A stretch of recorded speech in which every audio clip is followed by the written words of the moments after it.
Hi, I'm Jeff Holden. Welcome to the Nonprofit Podcast Network. Our purpose and passion is to highlight a nonprofit organization in each weekly episode, giving that organization an opportunity to tell their story in their words to better inform and educate the respective communities they serve, as well as provide one more tool for them to share their message to constituents and donors. Our goal is to help build stronger communities through shared voices and to both encourage and support the growth of local nonprofit organizations through podcasting. Thanks to our founding partners for their foresight in helping us transform the way conversations start. CapTrust, fiduciary advice for endowments and foundations. Runyon Saltzman Incorporated, RSE, marketing, advertising, and public relations creating integrated communications committed to improving lives. And Western Health Advantage, a full-service healthcare plan for individuals, employer groups, and families. Have you ever been at a concert and had to have somebody screaming in your ear to try to hear what it was they were trying to tell you? I mean, that's tough. Or you can probably relate to a Zoom call where you see the person on the other end and their mouth is moving, but they forgot to unmute themselves. No audio. I know what you're thinking. Sometimes that's preferred for that person. But take that same situation and put it into the perspective of a small child born with hearing loss. They've never known or heard the words to even begin to understand lip movement and facial expression, and in some cases, the parents may not even be aware of the issue for months from birth. This episode, we're going to get an in-depth understanding of how these children can be taught to successfully assimilate into their grade-level classes, get an introduction to some of the technology that is advancing the opportunities for education for those with hearing loss, and learn from a mother of twin daughters born with complete hearing loss how she turned her initial disappointment, frustration, and fears into understanding, compassion, and support. Licia Green was introduced to the Children's Choice for Hearing and Talking, or CHAT Center, in 2004. Having seen her girls through the CHAT program, watched them thrive through grammar school, high school, and now into college, she has turned her energy and passion for children with hearing loss to raising funds for the center as their development director. Not only does she consider the work a privilege, but she is wholeheartedly committed to educating the community about the outcomes that are possible for children with hearing loss and raising the funds necessary to not only sustain, but grow the program and its awareness. Licia Green, welcome to the Nonprofit Podcast Network. Thank you for having me. Well, I'm really excited to speak with you as the topic we're talking about today is one of significance. It's a condition, unlike so many others that we don't see. And we can make assumptions, but without that visual cue, we really don't know about this particular disorder. And as we're going to learn, children with hearing loss are more prolific, I think, than most people know. 3 out of 1,000? Correct. It's a bigger number than I ever would have thought. Tell us about the concept of children with hearing loss as it relates to CHAT, if you would. So CHAT, Children's Choice for Hearing and Talking, Thank you. is a listening and spoken language program for children with hearing loss. They're all accessing sound with hearing aids, cochlear implants, and our goal is to help them achieve age-appropriate listening and spoken language skills as quickly as possible, and then get them back into their neighborhood schools. And we're going to talk a little bit about that technology in the conversation a bit later, but if you would tell us your situation, your particular story, because yours is very unique in that not only are you the development director for the organization, you're a parent of deaf children, and you have been involved with the organization for quite some time, 20 plus years. Correct. So you know it very, very well. Walk us through your story. So on December 8th, 2003, my identical twin girls were born. And then on December 9th, our life was changed forever when we learned that they did not pass the newborn hearing screening. And it would be, at that point, they said there could be a number of reasons why they didn't pass. Fluid in the ears, any number of things. But within the month of their birth, it was confirmed that they were both profoundly deaf. And this was something that we had never considered for our children, our life. What I've come to learn is that over 90% of deaf children are born to hearing parents. And we were those parents, no other hearing loss in our family. So 90%? Yes. And nothing in genealogy No. to indicate. And in fact, for our children, we don't have a confirmed etiology behind their hearing loss. But nonetheless, they were fitted with hearing aids by 2 months of age. And then it was just through really sheer luck that one of our dear friends knew about the CCHAT Center, because we literally lived 7 miles from the organization and never knew that they existed. But as is often the case with the amazing number of nonprofits that serve our community, you don't know about them until you need them. Which I was just going to say, Yes. it's a need-based awareness. Right. So as the girls were turning 4 months old, we toured and quickly enrolled them into the CCHAT Center. So it was an introduction from a friend by happenstance who just said this organization exists. What brought you to the realization that you were going to enroll your children there? Well, as I mentioned, we didn't have any personal experience with children with hearing loss, adults with hearing loss.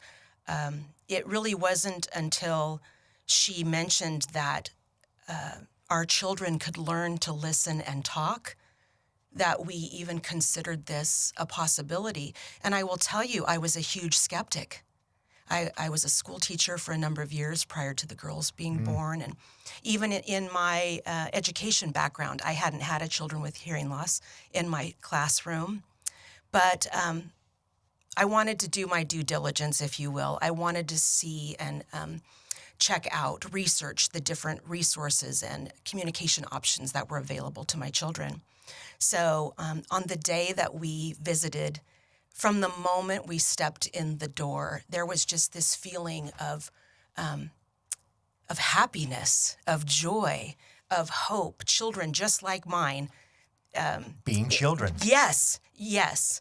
And that really is one of the beauties of the program, is how the child is honored first along this really vital path to listening and spoken language. But to your point, children first. Mm-hmm. And literally, my mother had accompanied me that day. We stood in the parking lot and cried because there was so much relief in knowing that our children had the opportunity to learn to develop spoken language and really be integrated into our family, our personal community. And grow as a typically developing child would be expected to grow. Mm-hmm. Now, you just had a little bit of a milestone, I know, because we had to reschedule that from my visit at the CCHAT Center. You just got back from Europe with one of your daughters. I did. And as twins, one of your daughters, the other didn't go, which is even, I know, more... It was. Of an experience. Yes, for all of us, actually. The girls just finished their second year at University of Nevada, Reno. Colby decided... actually in the fall that she wanted to do a study abroad experience. And I said, go ahead, take it and run with it. And she did everything needed besides the funding part. Right. The parents came in there. But she left in January and spent 5 months in a small town called Viterbo. And, for many years now, the girls' hearing loss has not been of concern to me because they had such an amazing start at CCHAT.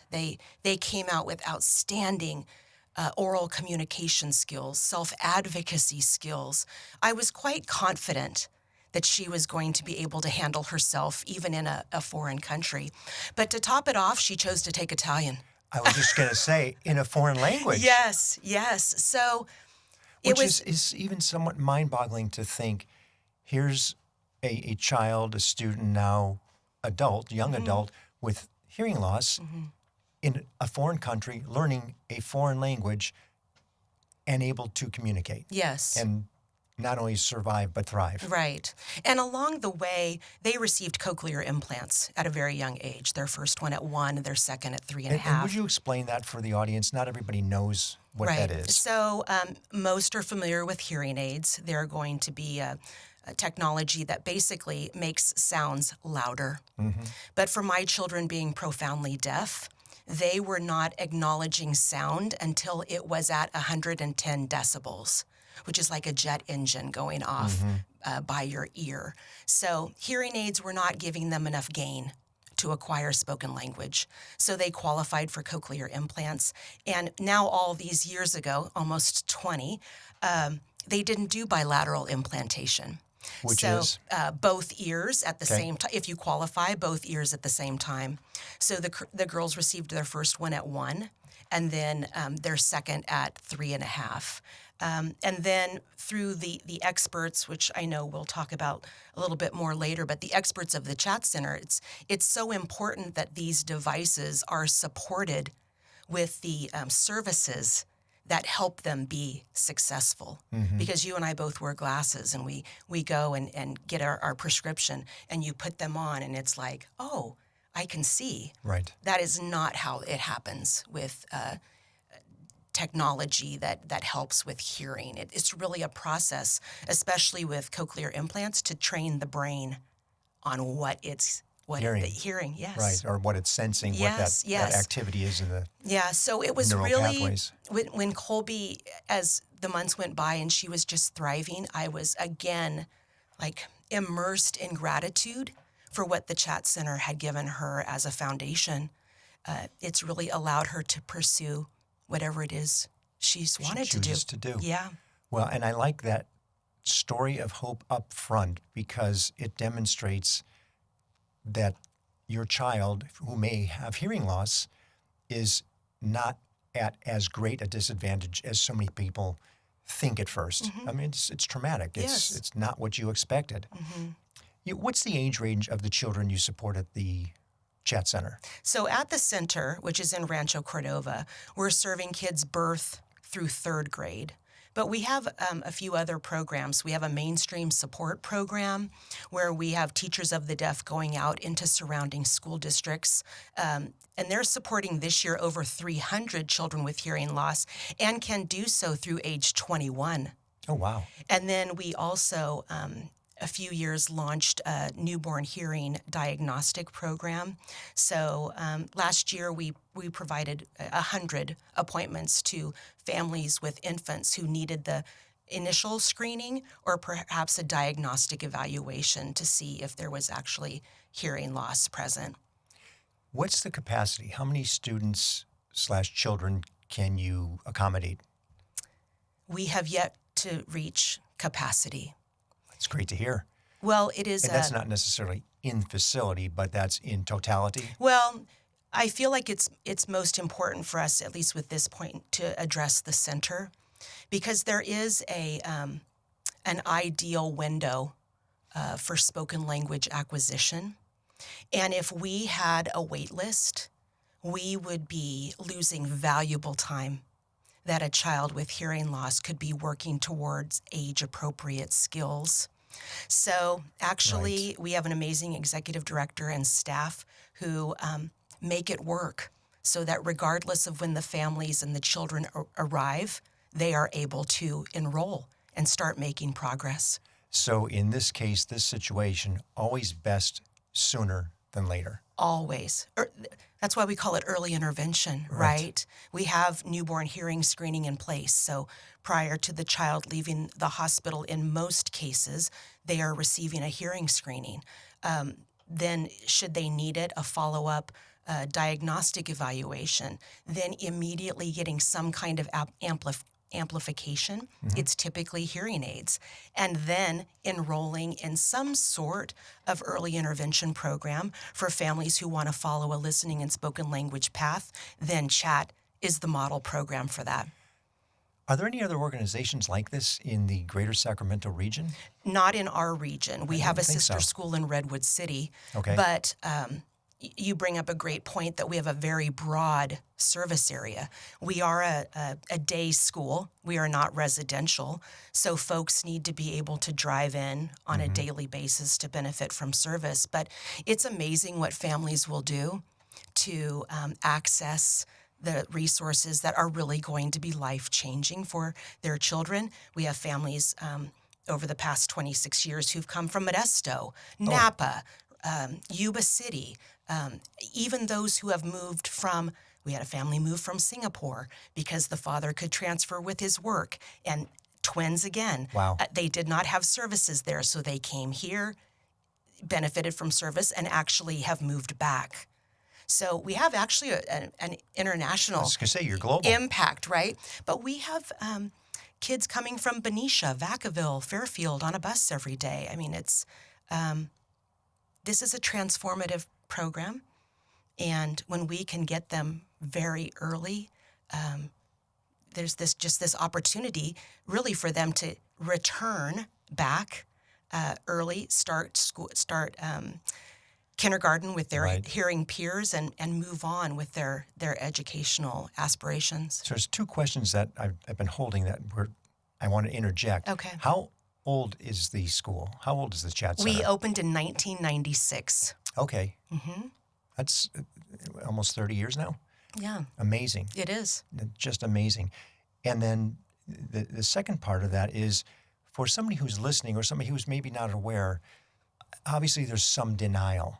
Get over it and get your child into the organization sooner than later. Because as is the case with so many issues with either our personal selves or our children, you don't want to really admit it. You don't really want to say. But in this case, it's so critical. Sooner, better than later. It is. And it really, having walked this path, it requires that the parents really be advocates for their children at a time that they may not have realized that they need to do so. And when, like for me, I don't have other children, but perhaps families who have older children and they see that this child isn't talking or, isn't, doing something that perhaps an older sibling did, it's time to go to the pediatrician, request a hearing test. We still have children and families who aren't finding us until they're 2, 3, 4 years old. And of course, as you would imagine, they are coming with delay in their listening and spoken language skills. But we know when the system works as we hope it would, there's early diagnosis, early amplification, and then immediate enrollment in an intervention program. And proper support. Yes. We'll be back to learn more about the CCHAT Center with Licia Green right after these messages from those who we so appreciate for making this program possible. I was in the media business for over 35 years and had the great privilege of working with Runyon Saltzman, RSE, Marketing, Advertising, and Public Relations. We collaborated on many different campaigns, but their commitment to the nonprofit sector hasn't changed since their founder, Gene Runyon, started the agency. Over many years and many campaigns, Runyon Saltzman has been committed to improving lives by tackling California's most challenging issues. Guided by research-informed strategies and insightful, creative solutions, RSE develops innovative communications campaigns that raise awareness, educate, and reduce stigma in diverse communities throughout our state and beyond. To learn more about RSE, visit rs-e.com. Hello, this is Scott Thomas with Cap Trust in our Sacramento office. I specialize in working with local nonprofits and associations.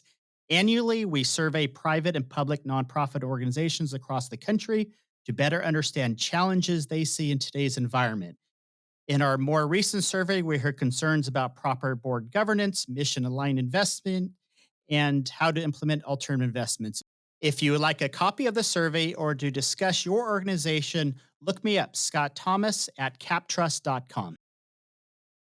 I'm thrilled to have Western Health Advantage partnering with us as they do so much to support so many nonprofit agencies in our community. As a truly local health plan, you'll find individual and family options, employer options, plans for CalPERS and Medicare Advantage.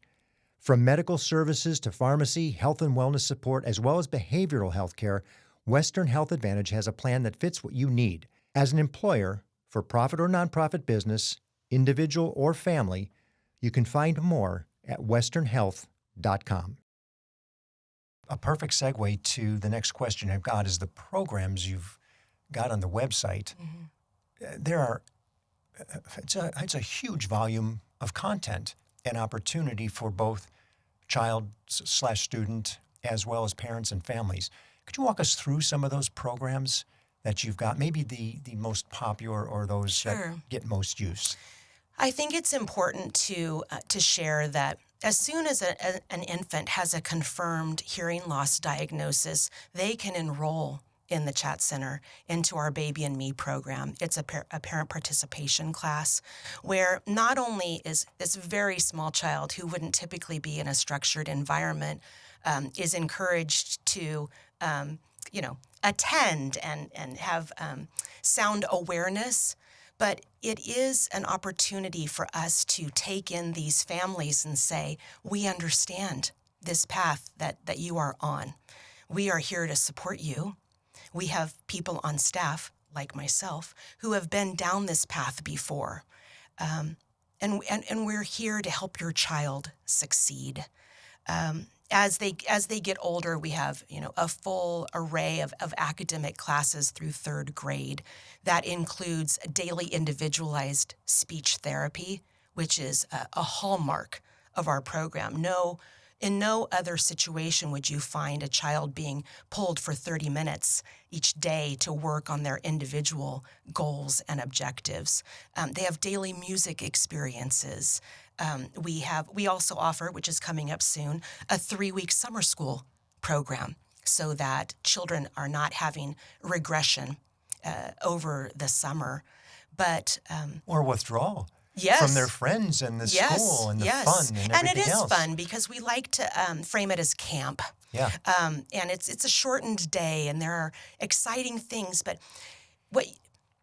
there are not a lot of fancy bells and whistles with what we do. Really, it's our amazing staff of speech therapists, teachers of the deaf, audiologists, who immerse our children in a language-rich environment and guide each exchange or each type of interaction or project that they're doing. There is going to be a language goal, a language component. And we draw the families into this because they must be partners. Right. We only have the children so many hours a day. And it's important that they're driving them or, making sure they get to school every day. Yeah. They're wearing their devices all waking hours. Jeff, I'll tell you, I got so tired of narrating our life to the girls when they were young. But you must. Yeah. Come on, you guys. Right. You have to. I got a treat Yeah, in the but car. it's also things that we do naturally. Reading with your children. Get outside. Go to the park. What do you see? How can you engage your child linguistically? And I really found for me, it made me very present in my parenting. Oh, I'm because sure. I was not guaranteed anything. Right. So every sound, every word was cause for celebration. And, on a funny side note, there came a time where we started to play the quiet game in the car because the girls were talking so much. But, that's much farther down the road. Yeah. But that is the type of story I can share with new families saying, I know what you're going through. A typical child. Yes. These children are the same as anybody else. They just have a deficit in hearing. Correct. You mentioned the programs, and one of them was music. Mm-hmm. And I'd like to insert at this point something from Meredith that's actually on the website. Yeah. So we'll play that now. Okay.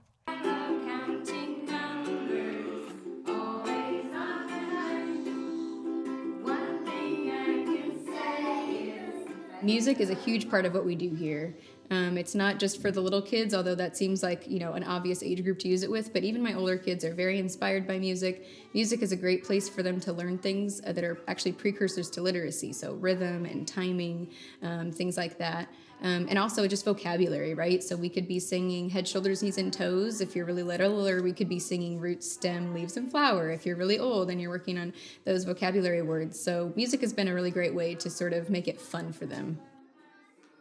The beginning of the day here at the CCHAT Center, it probably looks like the beginning of any other school day. Kids are putting away their backpacks, they're hanging up their jackets, they take out their folders, they put away homework. But the slight difference at the beginning of the day is that a lot of our students are using what's called hearing assistive technology, which is equipment that allows them more access to sound in the classroom. So in addition to all those things, they're putting receivers on each hearing aid or each cochlear implant. They're getting a transmitter out for the teacher, they're getting connected, and they're handing that off to whoever's going to be teaching that day. Throughout the day, they're still doing math, reading, writing, spelling, all those things. There's a lot more language component maybe than the average classroom, so we're expecting them to talk a lot more. It's a smaller class size here. And we're also taking activities where, for example, snack time, where we're not just giving away something, but we're sort of using it as a way to elicit language from them. So waiting to give them a snack until they say something like, can I have, or I want. And then through the end of the day, they're packing up their folders, they're packing up their backpacks, all those things that you would usually do. But again, now it's time for them to take that technology off and leave it in the classroom.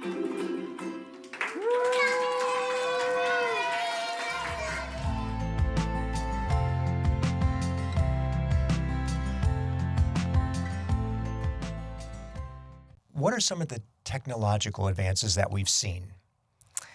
Oh, we're so fortunate. Hearing aids have gone from analog to digital. Cochlear implants, just in the time that my children have benefited from them, have upgraded 3-4 generations. They now have Bluetooth capabilities. They can be worn in the water. Oh, wow. Yes. You can actually swim with Yes. your cochlear implant on. Yes. That's amazing. Yes.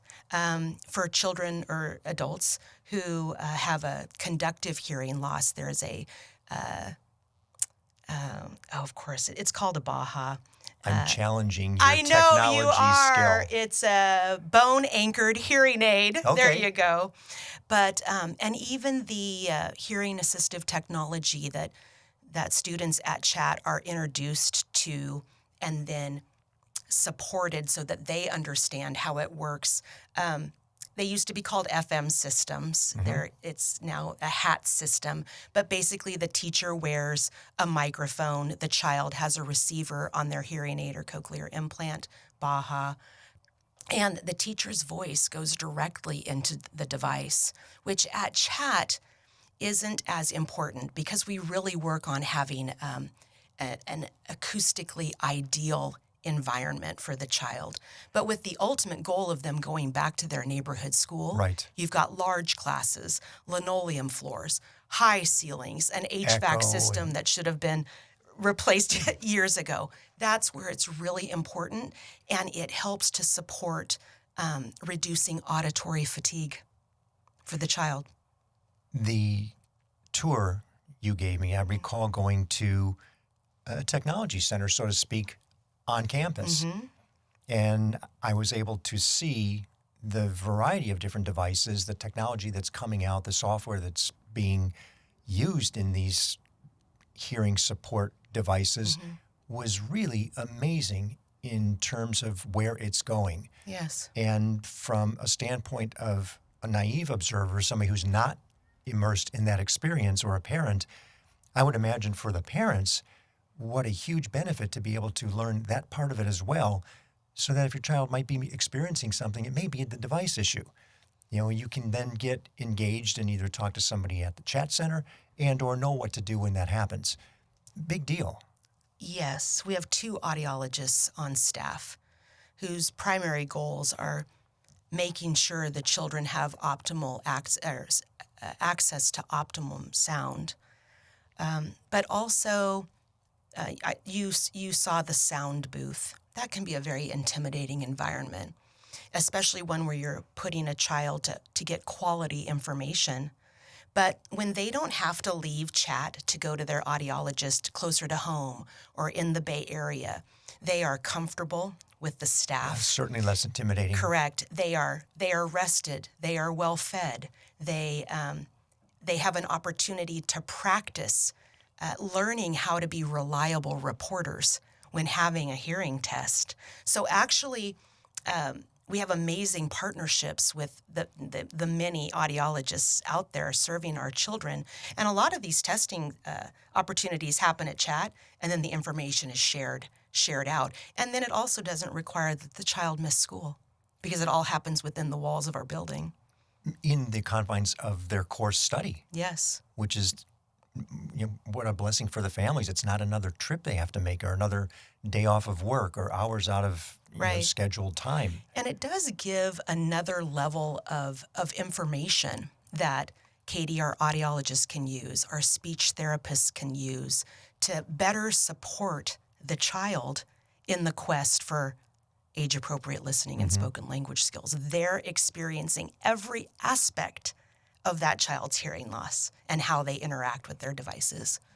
You've mentioned several times school, to integrate this child into the school system as early as kindergarten, as a typically developing child would be, sometimes a little bit later, depending on, I would imagine, the processes they've been through CCHAT Center, where their acceptance level is going to be at par with students they're going to be integrated with. 26 different school districts? You're involved with 26 different school districts? Tell us a little bit about that. Well, we are able to have the critical mass of children with hearing loss. So we love partnering with so many local education agencies, be they school districts, county offices of education, where even though hearing loss is the most frequently occurring birth defect, it is actually a low incidence disability within the school districts. So a school district may have a child with hearing loss who's one in preschool, one in first grade, and a seventh grader. Well, it is not cost effective for them to have the expert personnel to support children. Every level, right? Correct. So for them to be able to partner with us, where we do have listening and spoken language experts, we then bring the child in. As a team, we create this IFSP, Individualized Family Service Plan, if it is a child birth to 3, an IEP, Individualized Education Plan beyond, that we all work as a team to then work through the goals and objectives of those contracts, if you will. So really the school district is placing the child at CCHAT with the understanding that as soon as we are able to help them achieve age-appropriate listening, language, literacy skills back to the school district, they will go. So it's really a good faith investment. And after almost 27 years, we've shown that we have amazing programs with quality outcomes. We're going to do what we say we are capable of doing. So we're constantly welcoming kids from different school districts. And for some who are new to us, it may be a time of they're not quite sure what to expect. But for those school districts that have been with us for many, many years, they now actually refer kids to us. Perfect. Yes. And I know from our conversation earlier, you at the CCHAT Center, you had mentioned a lot of the school systems have now incorporated the transmission for the teacher to children with devices. So in other words, they might have an FM transmission system in the school for teachers to utilize. Oh, some districts have sound field Correct. Systems, yes. But the HAT system that I spoke of earlier will travel with the child back to the school district. Oh, even better. Yes, because So it's they actually bring it. Yes, it is district property. Okay. So we train them on how to use it, Yes, and then they take it with them. that's fabulous. And then it just elevates their experience in a typical classroom. And it also gives the teacher, I would imagine some teachers, I've got a burden, I've got to deal with this and this and this and this. Well, they don't have, it's no different. For them, it's not a challenge, it's as is. And I think for many teachers, they're surprised at how independent the children are and capable. And we really try through our mainstream support team to get out ahead of a child who is mainstreaming and educate the teacher who's going to welcome that child into his or her class and give them some background on hearing loss, make some suggestions on perhaps seating in the classroom, making sure teachers aren't teaching to the board. There's many different accommodations, if you will, that, and it's not only something that's going to benefit the child with hearing loss, but a number of them are going to help the class in general. Right. But we really try to support, front load, if you will, staff so that they feel a little bit more at ease in welcoming the child to their classroom. If I'm not mistaken, your daughters chose UNR because it did have capacity to teach to children or students, I should say, with hearing loss. Actually, they chose UNR prior to us realizing, but then so thankful that we were made aware. So coincidence. Yes, they have an outstanding disability resource center. And that is one thing I would encourage families to look into. They serve children with many different challenges, to really look into that resource. It has been life-changing for my children as they took that next step into higher education. Yours is a relatively well-funded organization. You're a little over $3 million. How are you funded? How do you raise money? How do you get your resources? How do we keep the doors open? Yes. So, and how many staff do you have? 33. 33. Okay. So that includes teachers of the deaf, speech therapists, audiologists, instructional aides, administrative staff. So the contracts that we have with the various local education agencies result in tuition that is based on attendance. There is a shortfall between that attendance and what it actually costs to run the program. That gap falls to development, which was my team. You have a job. Yes, I have job security, thank you. and I'm privileged to do it. And we close that gap with fundraisers, grants. We have an amazing group of individual donors who partner with us and see the value of what we're providing to the community and also what our students are doing after they leave CCHAT. Yeah. It's really a goal of having them not feel limited by their hearing loss. That's another perfect segue because it's those success stories that people want to hear. They want to know, okay, well, you work there. Your children are good because you've been involved the entire time. We're just starting out. Have you got a couple of stories you could share that exemplify the outcome of a student that's gone through the CCHAT Center?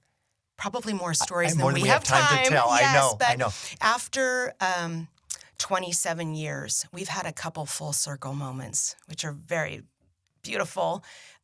We've had a student. And I'm going to say, I got to meet one of those people. I'm going to let you tell the story. Yes, but you did, and I'm so happy you did. And I want to also stress, this is one of the organizations that when you walk into, it's palpable, the interest and the passion that the people have for the cause and the purpose that they're working with these children on.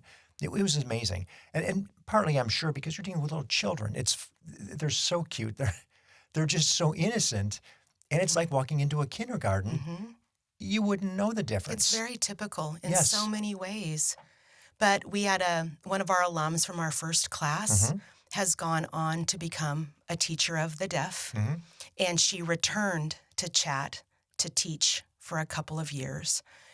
Her family moved up to the Pacific Northwest, so she has moved there and is now in a doctoral program to continue her education. Good for her. But you did have Dominique is who we're speaking. No, that's actually Krista. Oh, but another one. Yes. Okay. Yes. But you had the opportunity to meet Dominique. She's a few years younger than Krista, but as she shared with you, she had an amazing experience. And when it came time for her to consider a profession for herself, Her ultimate goal is teacher of the deaf. But in the short term, she's looking to become a speech language pathology assistant. And along the way, she is employed as an instructional aide at the CCHAT Center. As you can imagine, she's an amazing example of what's possible for children with hearing loss. But she also acts beautifully as a deaf mentor, because so many of the children at the CCHAT Center don't have people in their family that have any type of hearing technology on their ears. Right. So they don't know what this looks like in an older person, Young adult. adult. But it's also a great opportunity for her to answer questions of parents and give her personal testimony, if you will, on how she navigates in a hearing world. Yes. Successfully. And two things. You mentioned as she mentors, so to speak, parents and works with the children, we started with the discussion about this is a disability that is not necessarily recognized. It's not a visibility. You don't see it. Mm-hmm. On the flip side of that, for example, with Dominique, you would never know. No. You wouldn't know that she has hearing loss or is not full hearing. Mm-hmm. She speaks to you and addresses you as anybody else would. Mm-hmm. And I think that's the testament to the program for those who are considering or concerned or the fear of what this is going to look like in the future. It's going to look like it would with any other typically developing child that has gone through the program. And that's, I think, the beauty of the outcome of what you're putting back into our system. And beyond that, I think sometimes we often fail to notice the impact on the community. These children are going back into their neighborhood schools. They're sitting beside for many of them, sitting beside their hearing peers in general education classrooms. They're not requiring additional support services. There is no drain on the resources. They're able to give back. Yes. They are not, again, I hate to sound like a broken record, but limited. The hearing loss is not what's going to limit them. Yes. They may limit themselves, right. as we as human beings do. Any but person. Ideally, it will not be their hearing loss that gets in the way of their success. What a testament to what's happening in so many different ways, both technologically, in the resources, the education, the understanding, the acceptance in so many different ways through the school system and into the workplace and the environment, and the outcome of the lack of difference, the similarities that gives the student the confidence, as well as the parents and the family the confidence to know that everything's going to be okay. Mm-hmm. What would you say is the greatest need that you experience with the organization? Well, we are proud to provide all of our services at no cost to families. So our top priority, our biggest need, unrestricted funding. Mm-hmm. And I'm sure that's not a surprise to you as you host nonprofits on your right. show, right? Surprisingly, it's not always the greatest need, and sometimes it's people. They are struggling. Some nonprofits are struggling with getting volunteers Sure. today. It's changed since the pandemic. Right. And it's a different sort of an issue. Mm-hmm. I actually think money's easier in some cases because people can give. They have some resource to give, or some families have some ability to reciprocate for the benefit that they've been receiving. But to ask them of their time, in some cases, they can't do it. Right. They just can't do Yeah. it. So Shift. So but it's for that us, unrestricted. it is. It is definitely funding. Mm-hmm. But a close second is promoting awareness. Mm-hmm. I want our community to know that we are a resource.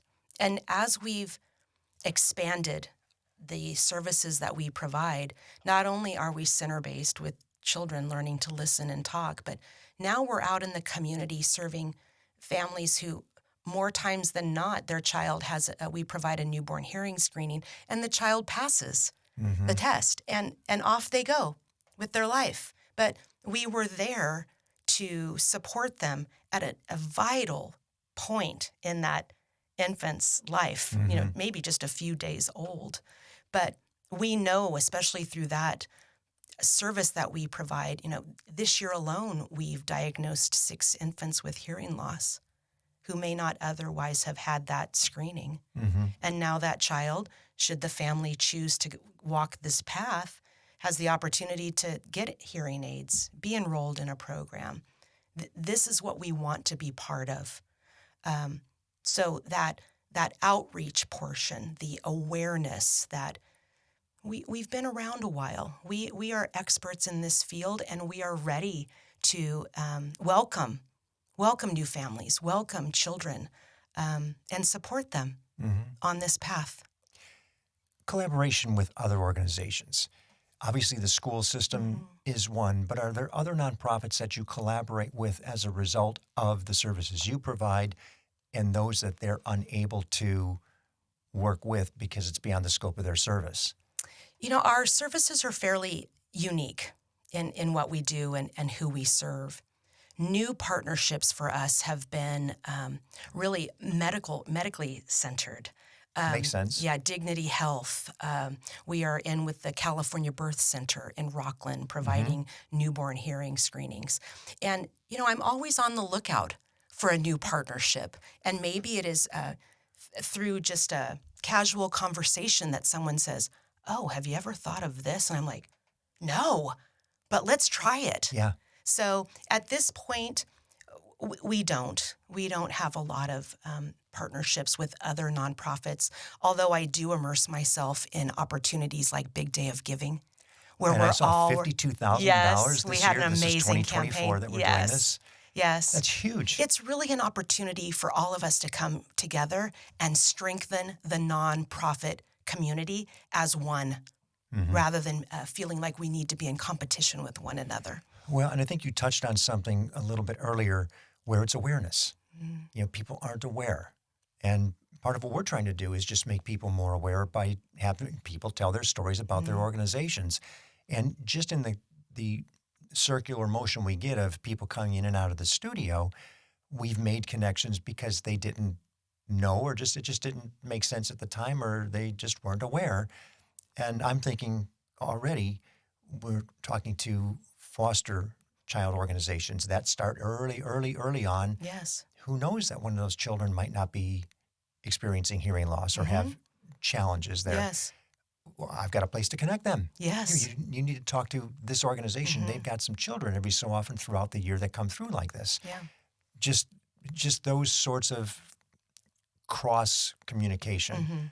And it's wonderful when that opportunity happens because that's another child that doesn't have to go through life with the challenge. Right. And they have the benefit of the support. In my opinion, something that is near and dear to both myself and my wife, it's education. And if a child starts out with a deficit, the likelihood is they're going to have a challenge all the way through. And it's not going to give them all the benefit of things that they could recognize or realize, economically, socially, et cetera. And what you're doing is you're giving these children with hearing loss the ability to not have to experience that. And that's a huge benefit to our community in so many different ways. I met your people. They are amazing people. What you do is amazing.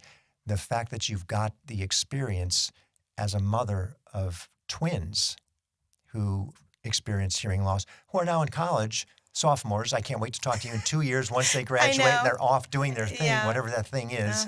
And I know it was a surprise to you that they separated. One went off to study abroad and one didn't. So clearly not identical in so many ways. Right. And I think that's the amazing thing about the opportunities that we get through this studio to share these stories and talk about it. And I just want to say thank you for what you do in helping not only us understand some of the challenges that a child or a family with hearing loss experience, but the ability to say, here's what we do to remedy that situation. And not only do we do it, not only have been doing it for almost 30 years, it's successful. and it's working, and there's great product that's coming out of this organization as a return on that investment that the community makes in what you do. So to you and your team and your effort, thank you so much. Thank you, Jeff. Appreciate you acknowledging that. Thank you. I hope you enjoyed the episode. If what you heard moved you, please reach out to that organization and do what you can to help. If you like and appreciate what we're doing to support local nonprofits, please give us a positive review, subscribe, and share. If you're a nonprofit with an interest in participating in an episode, you can reach me at jeff@hearmenowstudio.com. If you have a need for the services or products our sponsors offer, please reach out to them. CapTrust, fiduciary advice for endowments and foundations, Runyon Saltzman Incorporated, RSE, marketing, advertising, and public relations creating integrated communications committed to improving lives, and Western Health Advantage, a full-service healthcare plan for individuals, employer groups, and families. The Nonprofit Podcast Network is a production of, is recorded at, and edited by Hear Me Now Studio.